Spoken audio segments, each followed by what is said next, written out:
Single-engine propeller-driven aircraft has 4 left-turning tendencies. The first one is you can see over there the spiraling slipstream. Please consider this aircraft has the propeller in front of the nose and is the single-engine propeller-driven aircraft to demonstrate the left-turning tendencies. When we are flying straight and level, the propeller spins in the around clockwise as seen from the pilot seat.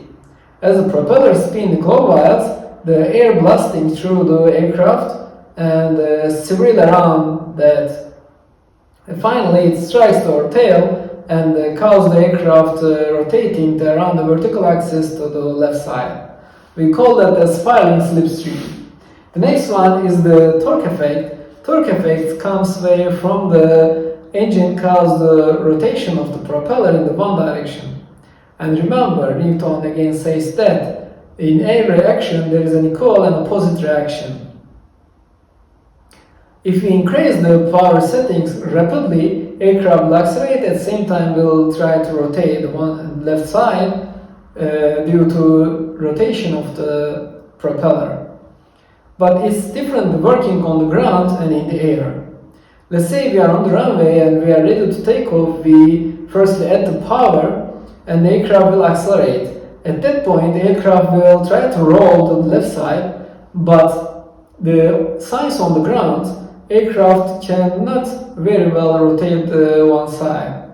What happened? The left side, left tire pressure will increase and the right tire pressure will raise. On the left side, there will be the more drag force and it generates the yawing motion to the left side. And if you would like to keep an aircraft centerline, we have to use the right rudder to make a comeback to the centerline of the aircraft. If we have the more horsepower, it means that we have the more torque effect, and we would have to use the more right rudder pressure to counteract that on the ground, the yaw motion.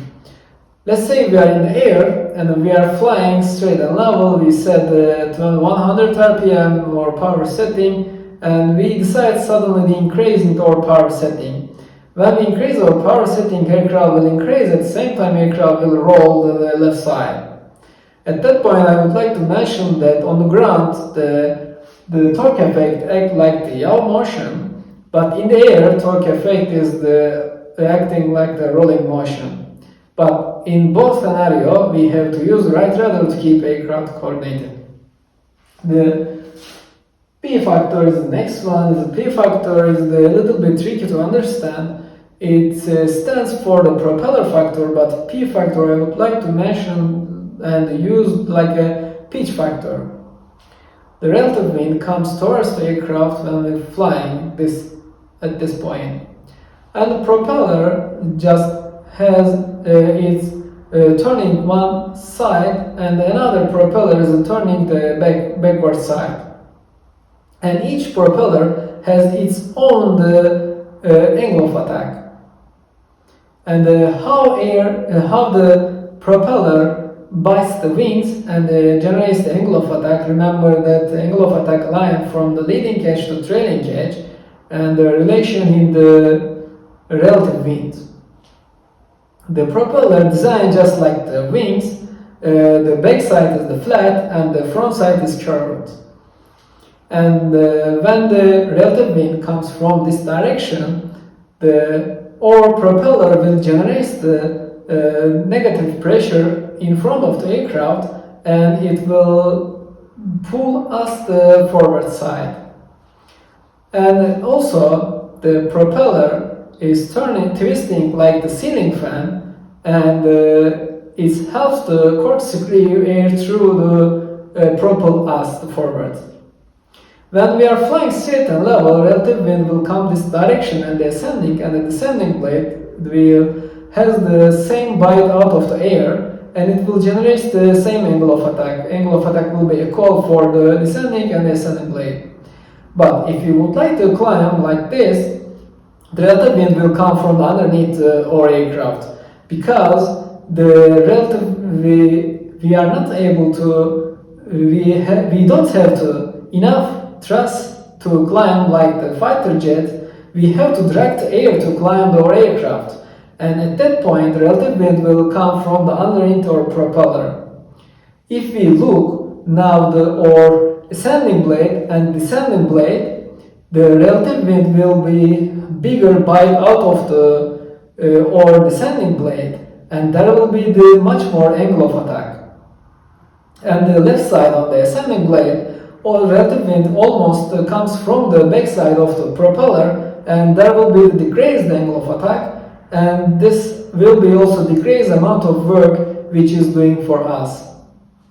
And keep in mind, every time when you pitch up to your single engine propeller driven aircraft, when you pitch airplane up, there will be the descending blade has a bigger bite out of the air and the increasing angle of attack, and it will cause the left yawing tendency, and there will be left turning tendency.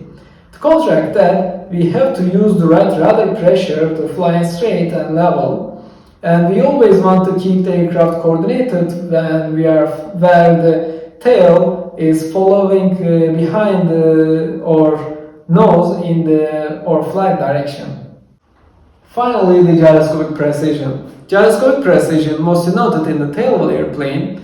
It doesn't pertain to our airplane, but I would like to bring it up because as a private pilot, we do have a right to fly with the tailwheel airplane, just a little bit more training and some endorsement in our logbook.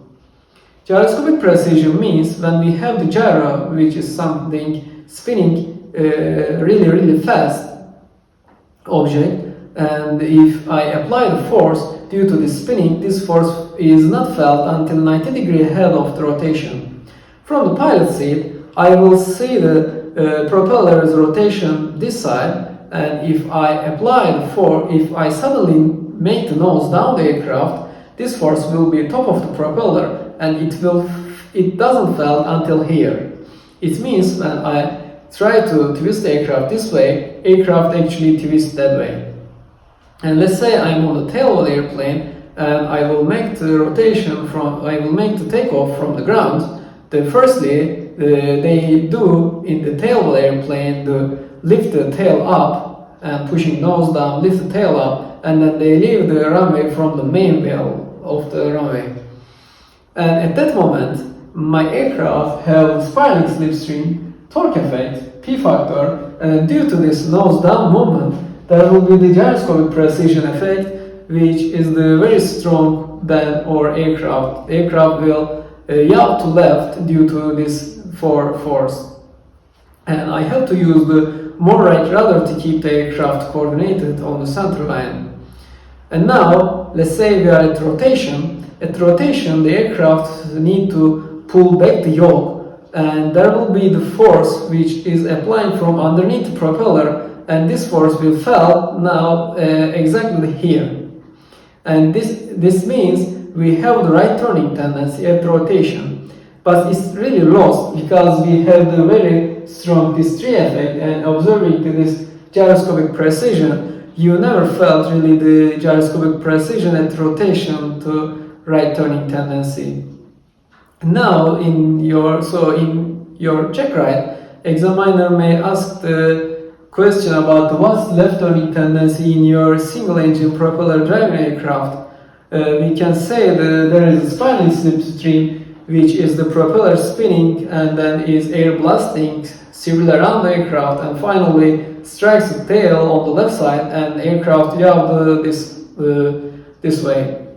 And the other one is the torque effect, which is the Newton says and realized that in every action there is an equal and opposite reaction. When the propeller spinning one side, the aircraft will be turned another side. On the ground, it felt as a yaw motion. On the air, it felt as a rolling motion. And P factor stands for exactly the propeller factor, but I would like to use as a pitch factor, because every time when I pitch the airplane up, there will be the affecting P factor. When we pitch up the airplane, the descending blade will take a bigger bite out of the air, and it will cause the yaw the aircraft to left side. And if I pitch the aircraft more, this force will be stronger. And finally, the gyroscopic precision gyro propeller just has the gyroscopic property, and then if I apply the force when making takeoff run with the tail airplane, if I make the nose down, at that moment I am applying the pressure from top of the propeller, and this force will felt over there, and 90 degree ahead of rotation, and aircraft will turn to this side. These are the left turning tendency, and it can be exactly the answer. Now we understand what they are, and let's look how these are affected in our flight. Manufacturers try to compensate all this force as much as they can. We don't need to apply the right rudder pressure the entire time of the flight to keep the aircraft coordinated. And firstly, they think which phase of the flight we mostly spend time: the climb, level, or descent.